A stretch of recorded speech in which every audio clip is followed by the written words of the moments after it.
Welcome to the podcast, Let the Prophet Speak. Today we continue our study of the second book of Kings, that is Melachim Beis.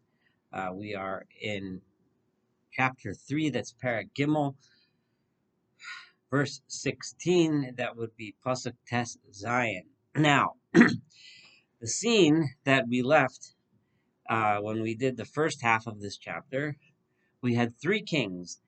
The king of Israel, who is Jehoram, and we have the king of Yehuda, who is Yehoshaphat, and the king of Edom, who is nameless.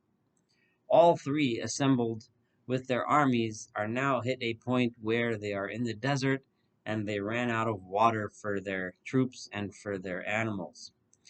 And they presented themselves in front of Elisha, the prophet, who was in the camp for unclear reasons, but for whatever reason, he was there. And they asked him what they should do. So Elisha was initially got angry at King Jehoram because of Jehoram's history of idol worship, and reamed him out and yelled at him, and then said, "If only it's because Jehoshaphat, who is a righteous king, is here, therefore I am going to give you an answer. I'm going to tell you what to do." Now, if not for Yehoshaphat, I wouldn't even talk to you. So he asked for someone to sing, or someone to play an instrument to calm him down so that he can get proper prophetic uh, um, inspiration. Now he proceeds with his prophecy with verse 16. That's where we're starting today. Vayomer, and he said, Ko Amar Adonai, so says God, Aso hanachal hazeh gevim. Make this nachal, this wadi, which is a dry riverbed, which is generally only fills with water seasonally when the rains come, but now it is dry and parched. Make this full of gavim, which are ditches or pools, ditches that you can dig, that you should, so that they can be filled with water. Now it's hard to do an exact translation. Some of the translations understand this as so, meaning this wadi shall fill with pools. But most of the traditional commentaries understand this aso as a command, or at least many of them do that. And the difference is significant, because if it's just a statement that this wadi shall fill with pools, then it's simply stating of a miracle that's going to occur. But if it's a command, then it's telling the people to have faith that a miracle will occur, enough that they should start digging pools for water to gather long before in the middle of a dry desert, long before they see any water coming. Well, why should you do this? Why should you dig? I chose that translation, but there's various scholars translated in different ways. Because so said God. Why should you dig the pools? Dig the pools because this is what God said. Lo tiru ruach. You're not going to see any winds that typically precede rains. V'lo tiru geshem. You're not going to see even rain. But nonetheless, this wadi will fill with water. Presumably, there will be some sort of rainstorm off in the distant mountains, which will drain into this wadi. And you and your cattle and all of your war animals, and of course yourselves, will drink from the water. This is something simple in the eyes of God. In other words, this is standard stuff. This is no big deal, right, for God to do, right? V'nasan. So in other words, he's talking to Yehoram, specifically addressing those words, because Yehoram is thinking, "Oh no, God led us here. He's so for all of us to die." And Elisha said, "No, there's plenty ways and easy ways for God to save you." And additionally, not only that, and this is what he wasn't even asked, V'natan Moab biyadchem, he is going to place Moab in your hands. In other words, you are going to be victorious over Moab. And when you fight against Moab, this is what's going to happen, and this is what you should do. You will strike down, or you will conquer every fortified city, and every beautiful, or from a language of chosen, but like every wonderful city. V'chol eitz tov tapilu, and you will knock down every good tree. V'chol might, in other words, you're going to destroy Moab. V'chol mayne mayim tistomu, and you will stop up all of their springs of water. V'chol hachelka hatova, and every nice patch of land that's that could be cultivated, that's fertile. Tachivu ba'avanim, you should throw stones over it to make it difficult to plant in the future. So Elisha is advising almost a scorched earth policy. It's unclear. He says it in the language of a prophecy that this is what will be done, but it seems to be also as a command that this is what you shall do, which seems to be very strong. Especially many of the commentaries note, and it should shake you a little, because it says all the good trees you should knock down. Presumably, good trees either includes or specifically refers to fruit trees, right? So what do you mean knock down fruit trees when in Devarim, in Deuteronomy, it explicitly states that the people, that when you wage war against other cities, that you should not destroy the fruit trees. So there's many ways to understand this. Chazal, the traditional interpretation of the rabbis in Pesachim, in Tractate Pesachim in the Talmud, state that because of Moab's particular uh, uh, debaseness and Moab's particular uh, terrible moral state, that they deserve destruction beyond what most enemies deserve.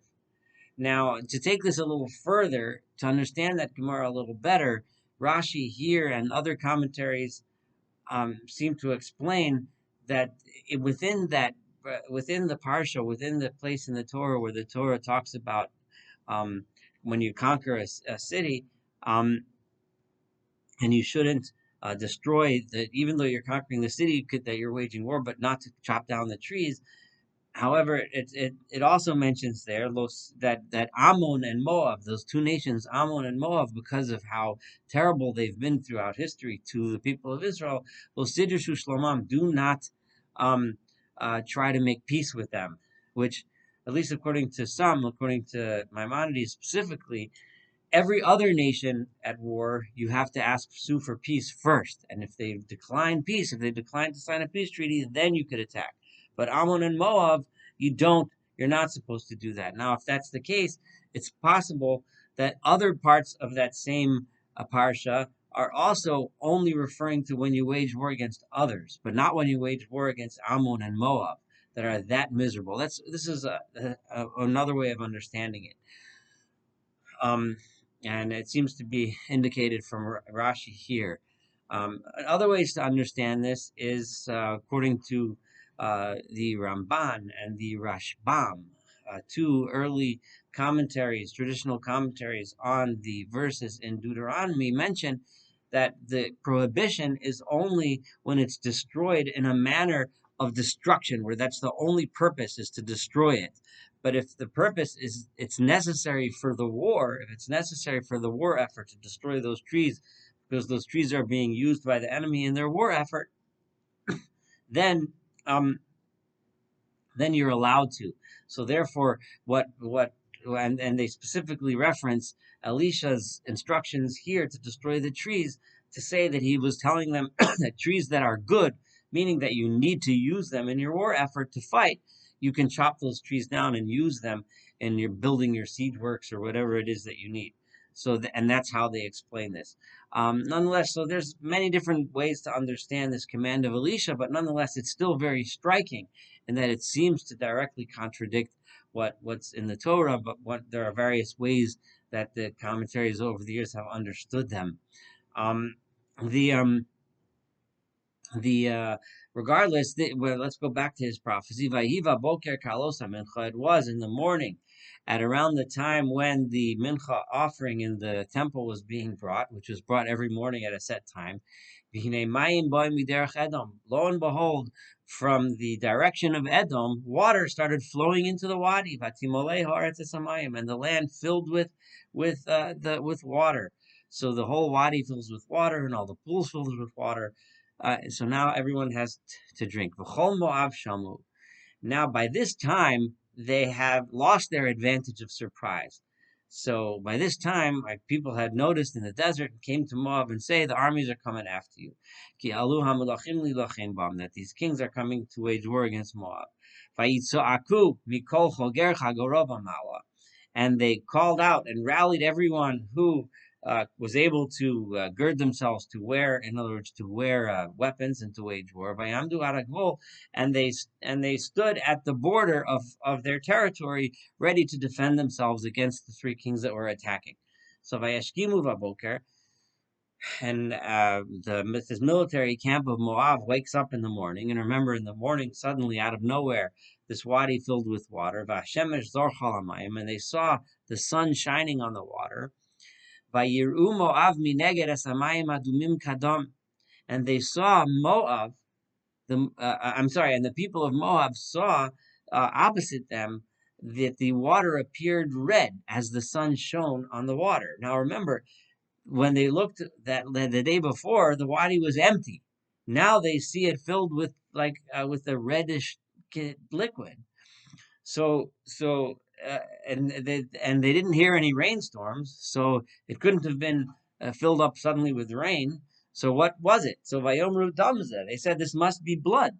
Now remember, this is why I emphasized before that the people of Edom were not likely that they were not wholeheartedly participating in this battle, because they were really vassals to Yehuda. They were probably pressured into it. So it was understood that they're not totally such good friends with Yehuda, their masters, the southern kingdom, and the southern and northern kingdoms themselves have a long history, and everyone knows that they have a long history of animosity towards each other. So everyone would assume that the alliance must be fragile. So the assumption was, Hacharev Nachru HaMelachim, those kings must have started fighting with each other. They probably assumed they got stuck in the desert. They didn't have water. None of them like each other anyway, so they started fighting with each other. Vayaku ish et re'eu, v'ata l'shalom Moab. They started striking each other down, and now the only thing left for Moab to do is to go collect all the booty. We can go and pick up all the wealth that they left in their camps now that they all killed each other. In other words, whoever's left is certainly not ready for battle.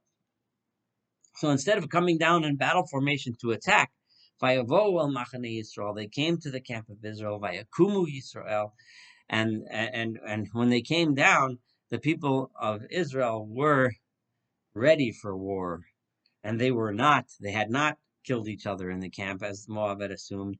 Vayaku at Moab, and they struck down the people of Moab, Vayanusu mipneim, and the people of Moab ran from them, Vayakuba, and they kept striking among them. The Akoses Moab constantly striking against the people of Moab as the people of Moab were attempted to frantically retreat.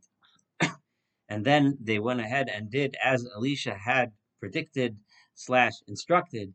V'he'arim yaharosu, and they destroyed their cities. V'chol chelka tova yashlichu ishavno, and in the nice pieces of land, each one of the people of Israel and their allies threw stones of miluha, and they filled the fields with stones. V'chol mayan mayim yistomu, and they blocked off all the springs.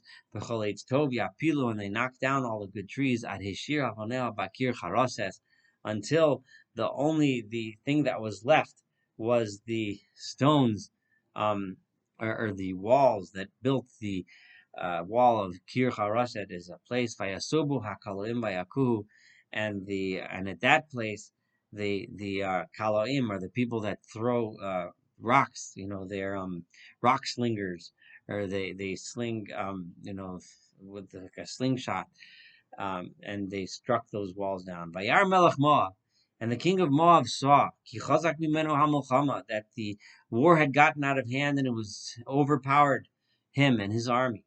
Vayikach oso, and he took with him shva me'os ish, 700 men, sholev chereb, bearing a sword, lahavkia al melech Edom, with the intent to break through the lines of battle to reach the position where the king of Edom was standing.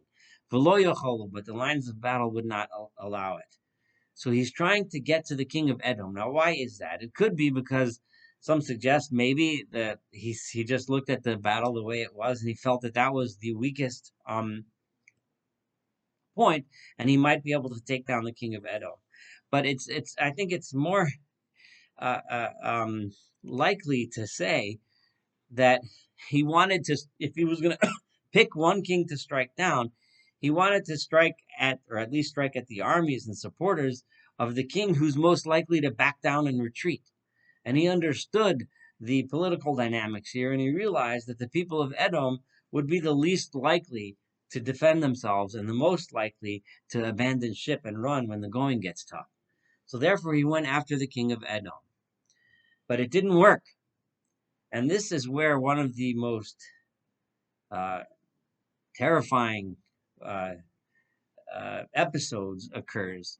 And in this last verse 27, something happens which it's extremely unclear who it's talking about, and I'll explain in a minute. So remember, let's remember this context here. So he's running, he's trying to break through the lines to break through to the king of Edom, and he could not do it. Vayikach, and then he took et beno habachar, his eldest son, asher yimloch tachtav, who was to uh, be a king after him, vayalehu olah ala choma, and he brought him as a sacrifice on top of the wall. He sacrificed his own child. Now, who is the he and who is the son? The he could mean he, the king of Edom, or it could mean, and most likely means, he, meaning the king of Moab, because the focus in the pasuk before, the one who was acting, was the king of Moab. So the focus is on the king of Moab. So he took his son. Now the second part, his son, whose son? He took his own son? That's the way many people understand this, right? That he, the king of Moab, took his own son and sacrificed him. What would have been the purpose? When he saw that he was so desperate and had no hope, he figured he would sacrifice his son to the to his God, right? As and hope that then his God would take the sacrifice and help him win the victory. If that's the case, I mean, this would be a horrific example of child sacrifice.